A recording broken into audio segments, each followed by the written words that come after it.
오늘 하나님께 주신 말씀 잠언 23장 17절부터 마지막 35절까지의 말씀입니다. 구약성경 936쪽입니다. 잠언 23장 17절부터 35절입니다. 네 마음으로 주인의 형통을 부러워하지 말고 항상 여호와를 경외하라. 정령이 네 장래가 있겠고 네 소망이 끊어지지 아니하리라. 내 아들아, 너는 듣고 지혜를 얻어 네 마음을 바른 길로 인도할지니라. 술을 즐겨하는 자들과 고기를 탐하는 자들과도 더불어 사귀지 말라. 술 취하고 음식을 탐하는 자는 가난하여질 것이요 잠자기를 즐겨하는 자는 헤어진 옷을 입을 것임이니라. 너를 낳은 아비에게 청종하고 네 늙은 어미를 경히 여기지 말지니라. 진리를 사대 팔지는 말며 지혜와 훈계와 명철도 그리할지니라. 의인의 아비는 크게 즐거울 것이요 지혜로운 자식을 낳은 자는 그로 말미암아 즐거울 것이니라. 네 부모를 즐겁게 하며 너를 낳은 어미를 기쁘게 하라. 내 아들아, 네 마음을 내게 주며 네 눈으로 내 길을 즐거워할지어다. 대저음녀는 깊은 구덩이요 이방 여인은 좁은 함정이라. 참으로 그는 강도같이 매복하며 사람들 중에 사악한 자가 많아지게 하느니라. 재앙이 네게 있느뇨 근심이 네게 있느뇨 분쟁이 네게 있느뇨 원망이 네게 있느뇨 까닭없는 상처가 네게 있느뇨 붉은 눈이 네게 있느뇨 술에 잠긴 자에게 있고 혼합한 술을 구하러 다니는 자에게 있느니라. 포도주는 붉고 잔에서 번쩍이며 순하게 내려가나니 너는 그것을 보지도 말지어다. 그것이 마침내 뱀같이 물 것이요 독사같이 쏠 것이며 또 내 눈에는 괴이한 것이 보일 것이요 내 마음은 구부러진 말을 할 것이며 너는 바다 한가운데 누운 자가 될 것이요 돛대 위에 누운 자가 될 것이며 네가 스스로 말하기를 사람이 나를 때려도 나는 아프지 아니하고 나를 상하게 하여도 내게 감각이 없도다. 내가 언제나 깰까 다시 술을 찾겠다 하리라. 아멘. 할렐루야. 이번 한 주간도 하나님의 은혜 가운데 한 걸음 한 걸음 나오신 우리 모든 성도분들의 삶이 앞으로도 하나님께서 인도하시는 복된 길, 승리의 길 되길 주님의 이름으로 축원합니다. 오늘 온라인으로 함께 예배드리고 계신 김준문 장로님, 박정순 권사님, 김성자 권사님, 이성대 권사님, 박성준 집사님, 정현수 성도님, 유기한 권사님, 안친환 권사님, 정정희 집사님, 강영순 권사님, 김효옥 권사님, 정옥봉 권사님, 김선정 성도님, 박경원 집사님, 김미화 권사님, 주님의 이름으로 축복합니다. 오늘 이제 잠언 23장의 이제 나머지 말씀을 함께 나누려고 하는데요. 우리가 믿음으로 산다라는 것은 결국 하나님을 믿는 것이고, 하나님을 믿는다는 것은 하나님의 말씀 또 하나님의 약속을 믿고 의지하며 나아가는 삶이라 우리가 말할 수 있을 겁니다. 그래서 우리는 신앙생활하면서 하나님을 경외하는 그 믿음의 삶을 지켜가는 것, 그것이 참된 지혜이고 그것을 빼앗기지 않는 것이 세상을 승리하는 길로 나아가는 길이 됨을 잊지 마시기 바랍니다. 오늘 이제 17절 말씀부터 이제 다시 한번 또 나누게 되는데요. 30가지의 지혜의 말씀 중에 이제 오늘 14번째부터 시작이 되어집니다. 17절, 네 마음으로 죄인의 형통을 부러워하지 말고 항상 여호와를 경외하라. 정령이 네 장래가 있겠고 네 소망이 끊어지지 아니하리라 말씀해 주고 있습니다. 우리가 죄인의 형통을 부러워하지 말라는 겁니다. 세상에서 하나님 없이 살아가는 사람들이 어찌 보면 더 형통하는 것 같고 더 일이 잘 되는 것 같고 우리가 흔히 말하는 부자가 되는 것 같고 성공하는 것처럼 보여질 때가 있다라는 거죠. 그러나 죄인들의 형통함을 부러워하지 말라는 겁니다. 우리는 어떻게 살아야 됩니까? 항상 여호와를 경외함으로 살아가라는 겁니다. 그거 부러워하지 말고 하나님을 경외하며 믿음으로 살아가라는 거죠. 그러면 18절이지 않습니까? 정령이 네 장래가 있겠고 네 소망이 끊어지지 않는다라고 되어 있습니다. 우리가 하나님을 경외하며 살아가면 우리의 미래가 있다라는 겁니다. 그 미래는 밝은 미래가 될 것이고 하나님의 은혜의 삶이 될 것이고 소망이 끊어지지 않은 삶이 될 줄로 믿으시기 바랍니다. 19절입니다. 내 아들아, 너는 듣고 지혜를 얻어 네 마음을 바른 길로 인도하라 그랬습니다. 사랑하는 아들에게 말하는 겁니다. 너는 잘 듣고 지혜를 얻으라는 겁니다. 지혜를 얻어서 마음을 바르게 이끌어 가라는 겁니다. 지혜를 얻어야 우리의 마음이 바른 길로 갈 수 있다는 겁니다. 그냥 윤리적으로 도덕적으로 바르게 살 수 있는 게 아니라는 겁니다. 하나님이 주시는 지혜를 얻어야만 그 지혜를 통하여 우리의 마음이 바른 길로 갈 수 있다라는 거죠. 바른 길로 가는 사람의 삶은 어떤 것입니까? 20절에 술을 즐겨하는 자들과 고기를 탐하는 자들과도 더불어 사귀지 말라라고 되어 있습니다. 술을 많이 마시는 사람이나 고기를 탐하는 자들과 더불어 사귀지 말라는 겁니다. 왜냐하면 21절에 술 취하고 음식을 탐하는 자는 가난하여질 것이라 그랬습니다.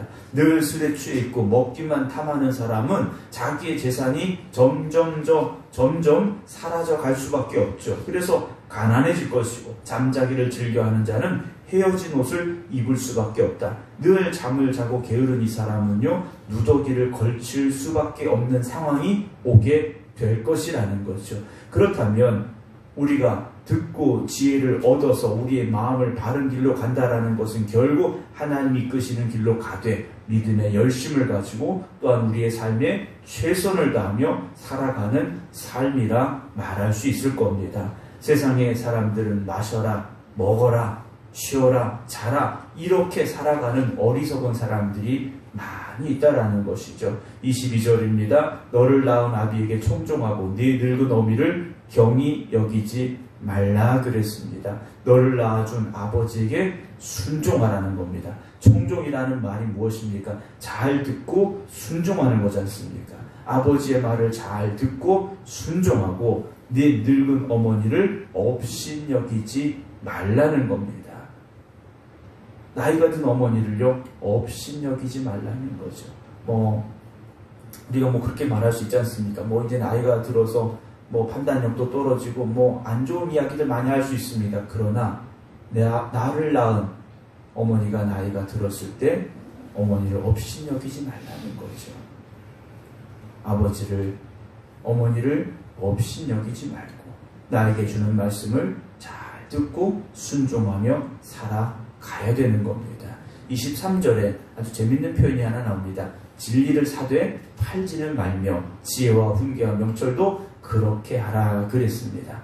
진리를 자꾸 사들이라는 겁니다. 사서 내 걸로 만들라는 겁니다. 그럼 진리를 돈 주고 살 수 있습니까? 그럴 수는 없죠. 지혜를 돈 주고 살 수는 없습니다. 그러나 그런 수고를 들여서라도 지혜를 자꾸 내 것으로 만들라는 겁니다. 만들되 팔지는 말라는 거죠. 그걸 다시 내놓지는 말라는 겁니다. 지혜와 훈계와 명철도 그렇게 해야 된다는 거죠. 진리를, 지혜를, 훈계를, 명철을요, 돈을 주고 사듯이 수고하는 마음을 가지고 기뻐하는 마음을 가지고요, 내 걸로 만들라는 겁니다. 왜냐, 이것이 중요하기 때문이라는 것이죠. 24절 의인의 아비는 크게 즐거울 것이요 지혜로운 자식을 낳은 자는 그로 말미암아 즐거울 것이라. 다른 설명이 필요 없는 말씀이지 않습니까? 자식이 의롭다면 아버지가 얼마나 크게 즐겁겠습니까? 자식이 지혜롭다면 그보다 즐거운 것이 무엇이겠습니까?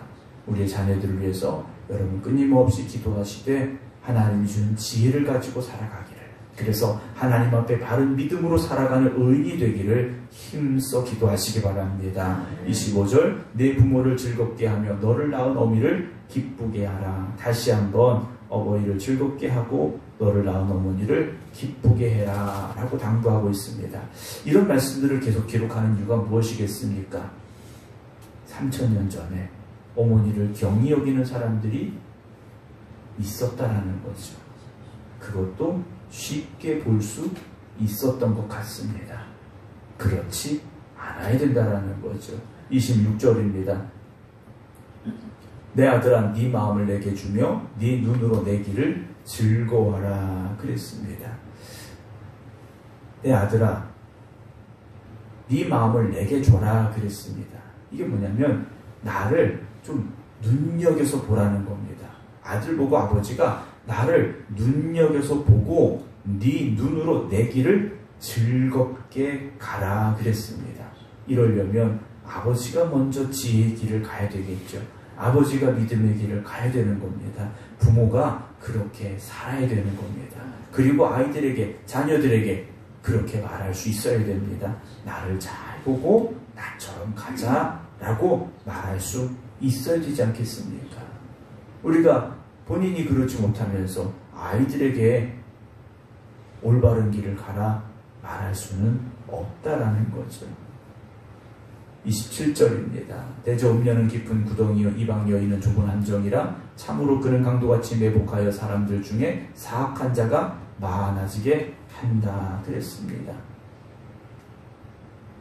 음란한 여자는 깊은 구덩이가 될 수밖에 없고요.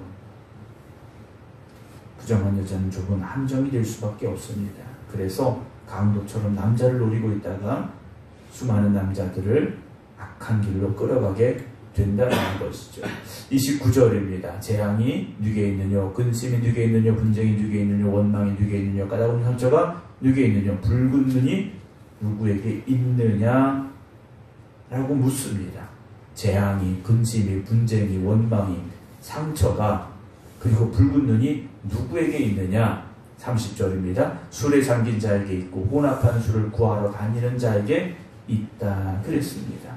늦게까지 술 마시는 사람들, 술 취해서 헤어나지 못하는 사람들에게 재앙이, 근심이, 분쟁이, 원망이, 상처가, 그리고 붉은 눈이 그들에게 있다라는 겁니다. 31절 보면요, 포도주는 붉고 잔에서 번쩍이며 순하게 내려가나니 너는 그것을 보지도 말라 그랬습니다. 잔에 따른 포도주가 아무리 붉고 고울지라도, 또 마실 때 목에서 순하게 넘어가는 것 같을지라도 그거 쳐다보지 말라는 겁니다. 그거 쳐다보지 말라는 거죠. 지난번에 책을 읽다 보니까 그런 내용이 있더라고요. 술은 한 잔만 마셔도 음주운전 단속에 걸리는데 신앙생활에 있어서 술 한 잔 먹는 것이 어떤 것일까라는 그 비교하는 글을 짧게 쓴 글을 제가 본 적이 있습니다. 그렇지 않습니까? 술 한 잔만 마셔도 음주 단속에 걸릴 수밖에 없어요. 술 마신 사람은 한 잔을 마셔서 운전하지 말라는 거지 않습니까? 사람들이 말합니다. 교회 다니면 술 먹지 말아야 되느냐. 술 자체가 문제가 아니라 술을 먹고 나오는 상황들이, 그런 모습들이 문제가 될 수 있기 때문이라는 거죠. 한 잔이 두 잔을 만들고 두 잔이 세 잔을 만들고 이런 상황들이 벌어질 수 있기 때문에 술 마시지 말아라 라고 우리가 말하는 거 아니겠습니까? 그렇다면 마시게 되면 어떤 일이 벌어지느냐? 32절입니다. 그것이 마침내 뱀같이 물 것이요 독사같이 쏠 것이며 그랬습니다. 술이요 마침내는 뱀처럼 나를 물어버립니다. 독사같이 나를 쏜다라는 거죠. 33절 네 눈에는 뭐가 보입니까? 괴이한 것이 보이고 네 마음은 구부러진 말을 할 수밖에 없다라는 거죠. 모르겠습니다. 술 취한 사람의 눈에 이런 것들이 보인다라는 거죠. 말은요, 혀가 구부러진 말을 할 수밖에 없지 않습니까? 34절에 너는 바다 가운데 누운 자가 될 것이요 돛대 위에 누운 자가 될 것이다 그랬습니다. 술 취한 사람은 바다 한가운데 누워있는 것 같이, 흔들리는 배에 누워있는 것 같이 그렇게 될 것이고, 마지막 35절에 네가 스스로 말하기를 사람이 나를 때렸는데 안 아프다라는 거죠. 사람이 나를 상하게 했는데 나한테 감각이 없다 라고 말하는 겁니다. 그러면서 말합니다. 이 술이 언제나 깰까? 그 다음에 뭐라고 했습니까? 다시 술을 찾겠다라는 거죠. 술이 깨면 또다시 술 마시러 가겠다라는 겁니다. 우리가 신앙생활하면서 이 음주의 문제에 대해서 여러 가지 많은 이야기들을 합니다. 우리가 술을 마시고 운전하는 것처럼 우리가 술 마시고 신앙생활 한다면 이건 하나님 보시기에 절대 기쁜 일이 아닐 것이다라는 거죠. 그래서 우리가 신앙생활 하면서 금주에 대해서 그렇게 이야기를 하고 있는 것 우리가 잊지 않아야 되리라 생각이 되어집니다. 우리 신앙의 삶은요, 하나님이 기뻐하셔야 됩니다. 하나님이 기뻐하시는 신앙의 삶을 살아가야 되죠. 사람 기쁘게 사는 게 아니지 않습니까? 사람들이 나를 보고 기뻐하는 거, 여러분 거기에 너무 현혹되지 마시기 바랍니다. 사람이 나를 칭찬하는 소리에 우리가 빠져서는 안 됩니다. 하나님이 칭찬해 주셔야 됩니다. 영광의 면류관을 받는 자리에 우리가 서야 되지 않겠습니까? 오늘도 우리가 살아가는 이 세상 속에서 세상 사람들처럼 인생 뭐 있어? 먹고 마셔라, 즐겨라, 이런 인생이 아니라 오늘 이 하루를 산다 할지라도 하나님이 기뻐하시는 그 길에서 하나님의 영광을 위해서 살아갈 수 있는 저와 여러분들이 되기를 소망합니다. 그래서 오늘도 하나님을 경외하며 하나님이 주는 지혜를 가지고 그래 참된 믿음으로 살아가는 우리 모두가 되어지기를 주님의 이름으로 축원합니다. 기도하겠습니다. 우리 삶을 살아가면서 하나님의 말씀 의지하여 그 말씀대로 살아가야 됨을 우리가 알고 있지만 세상 속에 살아가는 우리가 세상의 사람들을 보며 세상의 유혹에 빠져 살아갈 때가 있습니다. 그래서 우리가 범하지 않아야 될 일들을 범하며 살아가려 할 때가 있습니다. 오늘 우리가 다시 깨닫게 하시고 다시 하나님 앞에 서게 하시사 하나님이 기뻐하시는 믿음의 자리, 하나님이 기뻐하시는 믿음의 삶을 지켜 살아가게 하여 주시옵소서. 내 힘과 내 능력으로 할 수 없음을 고백합니다. 우리는 또다시 흔들리고 무너질 수밖에 없습니다. 성령님 우리 안에 함께하여 주시옵시사. 우리를 주장하여 주시옵소서. 우리를 이끌어 주시옵소서. 그래서 언제나 하나님 말씀 앞에 바로 서는 저희들 되게 하시고 하나님이 기뻐하시는 믿음으로 살아가는 저희들이 되게 하여 주시옵소서. 이번 한 주간도 하나님의 은혜 가운데 살아왔음을 고백합니다. 저희들 그 은혜를 놓치지 않게 하여 주시옵시고 하나님이 허락하신 은혜에 합당한 참된 믿음의 삶을 살아가는 저희들 되게 하여 주시옵소서. 부름받은 저희들이 부름받은 이 자리에서 헌신하고 충성하게 하여 주시옵소서. 하나님 앞에 영광의 면류관을 받을 수 있는 저희들 되게 하여 주시옵소서. 이제는 우리 주 예수 그리스도의 은혜와 아버지 하나님의 극진하신 사랑하심과 성령님의 감동, 감화, 역사하심이 오늘도 하나님을 경외하는 믿음으로 살아가겠습니다. 그래서 하나님 주는 지혜로 살겠습니다. 기도드리는 모든 성도들 위해 이제부터 영원토록 함께 하시기를 간절히 축원하옵나이다. 아멘.